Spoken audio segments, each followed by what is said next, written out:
Guys, അപ്പോൾ എൻ്റെ പുതിയൊരു വീഡിയോയിലേക്ക് എല്ലാവർക്കും സ്വാഗതം കേട്ടോ. ഞാനിപ്പോൾ എന്താ സ്വീഡനിലുള്ള ഹില്ലി എന്ന് പറയുന്ന ഒരു സ്ഥലത്താട്ടോ നിൽക്കുന്നത്. ഇവിടെ ഒരു മാളുണ്ട്, അവിടെ വന്നതാണ്. ഈ കാണുന്ന ബിൽഡിംഗ് ഉണ്ടോ, ഇതാണേ നന്ദുവിൻ്റെ ഓഫീസ്. നന്ദു നേരത്തെ ജോലി ചെയ്തിരുന്നത് TCSലാണ്. അത് ആൾമുൾട്ടൻ എന്ന് പറയുന്ന ഒരു സ്ഥലത്തായിരുന്നു.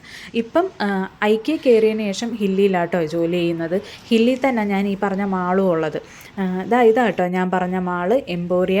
ഇത് അത്യാവശ്യം വലിയൊരു മാളാട്ടോ. ഒരുപാട് ബ്രാൻഡഡ് ഐറ്റംസൊക്കെ ഒരുപാട് ഷോപ്പുകൾ ഇവിടെ ഉണ്ട്, ഐറ്റംസ് ഉള്ള ഷോപ്പുകൾ ഇവിടെ ഉണ്ട്. അടിപൊളി ഒരു മാളാട്ടോ, നല്ല ആംബിയൻസാണ് ഇവിടെ വരുമ്പം തന്നെ.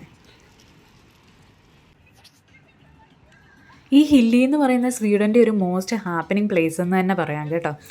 ഇന്ത്യക്കാർ കൂടുതലും താമസത്തിനായി ചൂസ് ചെയ്യുന്ന ഒരു സ്ഥലമായി ഹില്ലി. അടിപൊളി ഒരു സിറ്റി ഏരിയ തന്നെ കേട്ടോ. ഇതാണ്ട് ഈ മാളിൻ്റെ സ്ട്രക്ചർ കണ്ടോ, അടിപൊളിയല്ലേ കാണാൻ. എനിക്ക് ഭയങ്കര ഇഷ്ടമാണ്. പൊതുവേ ഈ സൺഡേ ഫൺഡേ എന്നാണ് പറയുന്നതെങ്കിലും ഞങ്ങൾക്ക് ശരിക്കും സാറ്റർഡേ ആട്ടോ ഫൺഡേ.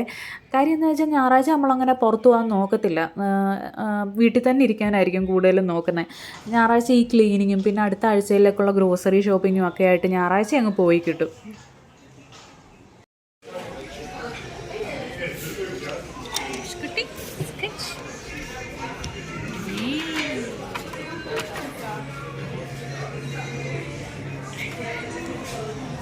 അപ്പം ഞങ്ങളിവിടെ ഇപ്പോൾ ഫുഡ് കഴിക്കാൻ വന്നിരിക്കുക കേട്ടോ. വന്ന പാടെ തന്നെ ഫുഡ് കഴിക്കാൻ ആദ്യം കയറി. എനിക്ക് തോന്നുന്നു സമയം എന്തായെന്തോ ഒരു മണി കഴിഞ്ഞോ?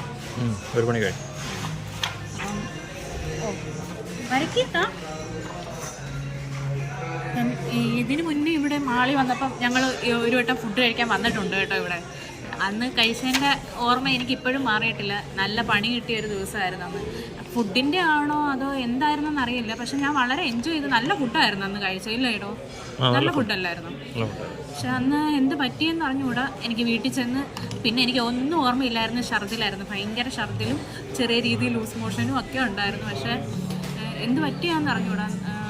എനിക്ക് അന്ന് തിരിച്ചു പോകുന്ന അന്ന് നല്ല തണുപ്പുണ്ടായിരുന്നു തോന്നുന്നു. എനിക്ക് തണുപ്പിനോണ്ടാണോ ഞാനന്ന് കോഫി കുടിച്ചു, എല്ലാം കൂടി ആയിട്ടാണോ എന്താണെന്ന് അറിഞ്ഞുകൂടാ. വരയ്ക്ക് എന്തായാലും ഇന്ന് കഴിച്ചിട്ട് എന്താവും എന്ന് നോക്കാം. ഇല്ലേ നന്ദു?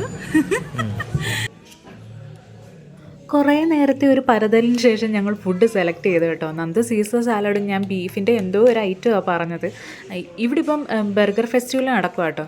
പിന്നെ ബർഗർ നമ്മൾ ഇടയ്ക്കൊക്കെ കഴിക്കുന്നതുകൊണ്ട് അതെന്തായാലും വേണ്ടാന്ന് വെച്ച് ഞങ്ങളുടെ ഫുഡ് വന്നു കേട്ടോ. ഇത് നന്ദുവിൻ്റെ ഫുഡാണ്, സീസർ സാലഡ്. ഇത് അടിപൊളിയാട്ടോ, എനിക്ക് ഭയങ്കര ഇഷ്ടമാണ്, നല്ല ടേസ്റ്റാട്ടോ.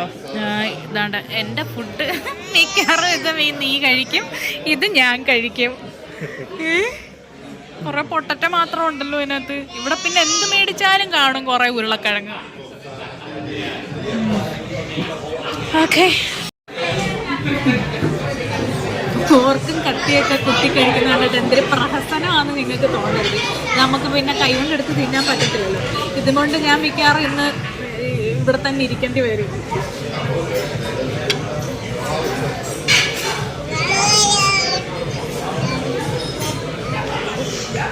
ബീഫ് മുറ്റാൻ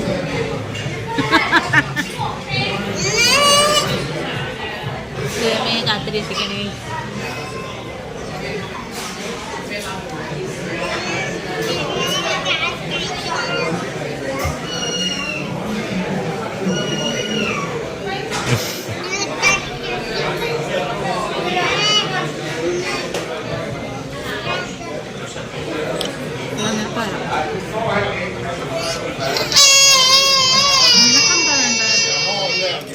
അപ്പം നേരത്തെ പറഞ്ഞ പോലെ ഞാൻ സീസർ സാലഡും എടുത്ത് നന്ദു നാണ്ട അതും കഴിക്കും കേട്ടോ.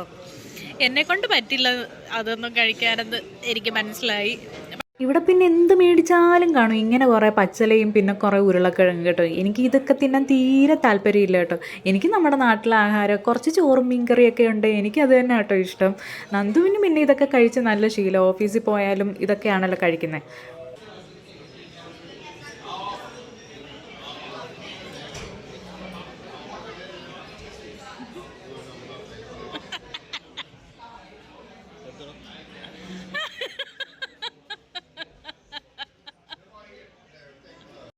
ഞങ്ങളിപ്പോൾ അവിടുന്ന് ഫുഡൊക്കെ കഴിച്ചിട്ട് ഇറങ്ങി കേട്ടോ. സീസർ സാലഡ് ആയതുകൊണ്ട് വലിയ കുഴപ്പമൊന്നുമില്ലായിരുന്നു.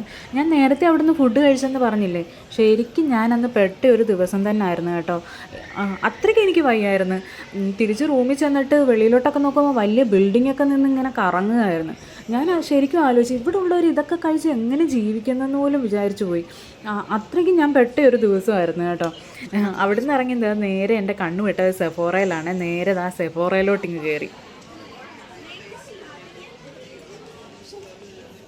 ഇവിടെ പിന്നെ എന്ത് പ്രോഡക്റ്റ് ഉണ്ടെങ്കിലും അതിൻ്റെ ടെസ്റ്റർ വെച്ചേക്കും കേട്ടോ. അതുകൊണ്ട് നമുക്ക് എന്ത് വേണമെങ്കിലും ലാവിഷായിട്ട് എടുത്തിട്ട് നോക്കാം.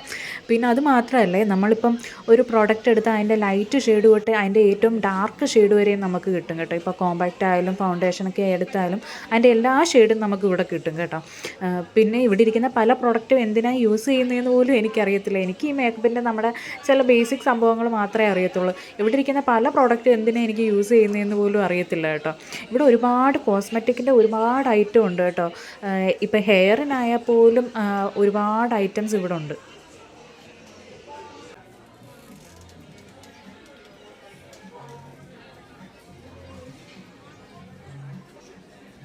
ഇവിടെ ഇരിക്കുന്ന ഒരു ഐ ഷാഡോ ഞാൻ എടുത്തിട്ട് നോക്കുക കേട്ടോ. ഇത് ഐ ഷാഡോ ആണോ ഹൈലൈറ്റർ ആണോ എന്ന് ശരിക്കും എനിക്കറിയത്തില്ല. ഐ ഷാഡോ ആണെങ്കിൽ ഇത് ഹൈലൈറ്ററായിട്ടും യൂസ് ചെയ്യാം കേട്ടോ. എനിക്കിഷ്ടമായി, നല്ല രസമില്ലേ?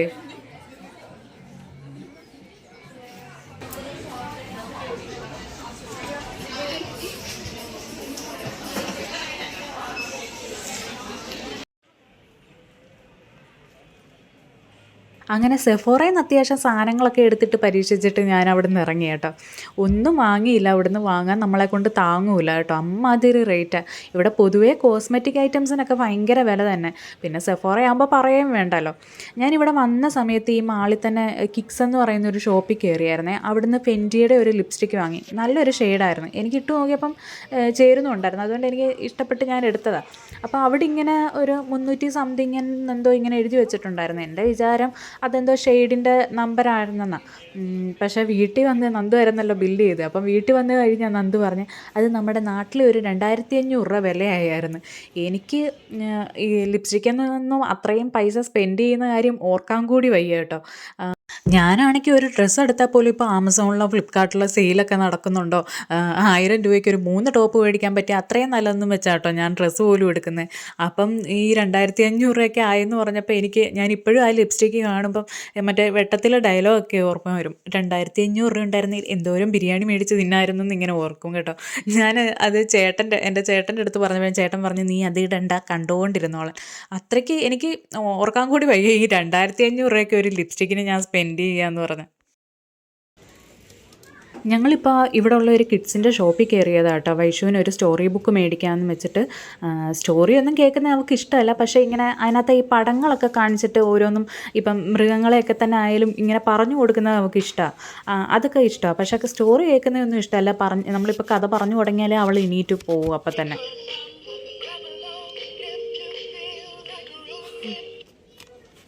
സ്റ്റോറി ബുക്ക് മേടിക്കാൻ കയറിയിട്ട് അതെടുത്തില്ല, ഈ പസിൽസും എടുത്തുകൊണ്ട് അവിടെ നിന്ന് ഇറങ്ങി.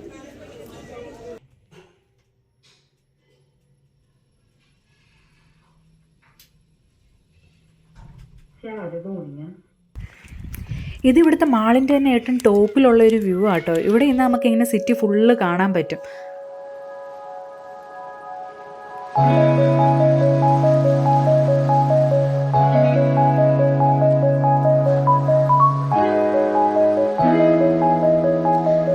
കാണുന്നത് ഹൊറിസോൺ ബ്രിഡ്ജാണേ. നിങ്ങൾക്ക് ക്ലിയർ ആയിട്ട് കാണാൻ പറ്റുന്നുണ്ടോ എന്ന് എനിക്കറിയില്ല. ഈ ബ്രിഡ്ജ് സ്വീഡനെയും ഡെൻമാർക്കിനെയും കൂടി കണക്ട് ചെയ്യുന്ന ഒരു ബ്രിഡ്ജാണ് കേട്ടോ. ഇതിനകത്ത് ശരിക്കും 2 ട്രാക്കുണ്ട്. ഒന്ന് ട്രെയിൻ പോകാനും പിന്നെ ഒന്ന് കാറും ബസ്സും ഒക്കെ പോകാനായിട്ടുള്ള ഒരു ട്രാക്കുണ്ട്. ഈ ബ്രിഡ്ജ് ഉള്ളതുകൊണ്ട് നമുക്ക് സ്വീഡനിൽ നിന്ന് ഡെൻമാർക്കിൽ പോകണമെങ്കിൽ ഒരു അരമണിക്കൂറത്തെ യാത്ര മതി കേട്ടോ, ഒരു കൺട്രിയിൽ നിന്ന് അടുത്ത കൺട്രി പോകണമെങ്കിൽ. പക്ഷേ ഇതില്ലായിരുന്നെങ്കിൽ ഒന്നേ നമ്മൾ ഷിപ്പിൽ പോകണം, അല്ലെ ഫ്ലൈറ്റിൽ പോകേണ്ടി വന്നേനെ.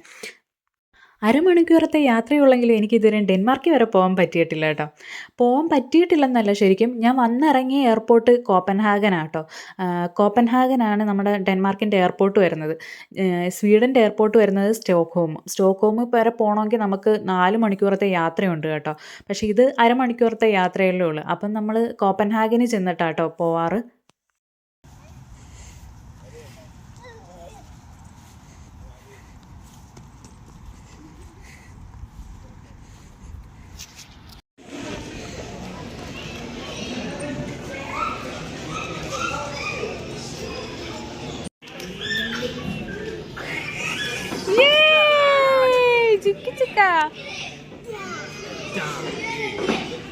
തിരിച്ചങ്ങനെ തന്നെയാണോ കയറുന്നത്? അതുവഴി കയറി വാ.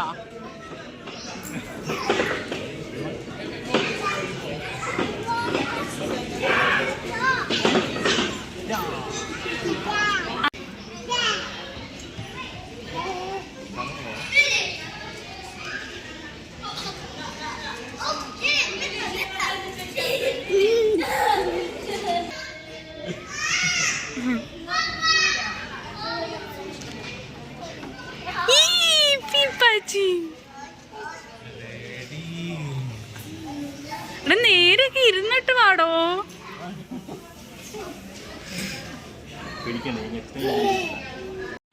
അങ്ങനെ ഞങ്ങളിപ്പം എന്താണ്ട് ആ മാളിൽ നിന്ന് ഇറങ്ങി കേട്ടോ. നേരത്തെ കണ്ടത് ആ മാളിൽ തന്നെ ഉള്ളൊരു പാർക്കാട്ടോ, കുഞ്ഞുങ്ങൾക്ക് കളിക്കാൻ വേണ്ടിയിട്ട്. വൈശുവിനെ കുറച്ച് നേരം അവിടെ കളിപ്പിച്ച്, കുറച്ച് നേരം നല്ല ഒരു 1.5 മണിക്കൂർ അവിടെ തന്നെ ടൈം സ്പെൻഡ് ചെയ്യേണ്ടി വന്ന്. അവളെ വിളിച്ചിട്ട് ഒരു വിധത്തിൽ വരുന്നില്ലായിരുന്നു കേട്ടോ. അപ്പോൾ ഇനി എപ്പോഴെങ്കിലും നിങ്ങൾക്ക് സ്വീഡനിൽ വരാൻ പറ്റുവാണെങ്കിൽ ഉറപ്പായിട്ട് ഈ എംപോറിയം മാളിൽ വരണം കേട്ടോ. അടിപൊളിയൊരു മാള. പിന്നെ അത്യാവശ്യം കുറച്ച് പൈസ സ്പെൻഡ് ചെയ്യാനുണ്ടെങ്കിൽ ഒരുപാട് ബ്രാൻഡഡ് ഷോപ്പുകളുണ്ട് കേട്ടോ. നേരത്തെ കണ്ട പോലെ സെഫോറയും പിന്നെ സാറയും ഒക്കെ ഉണ്ട് കേട്ടോ. അതുകൊണ്ട് ഉറപ്പായിട്ടും ഇവിടെ വരാൻ നോക്കണം കേട്ടോ വന്നു കഴിഞ്ഞാൽ.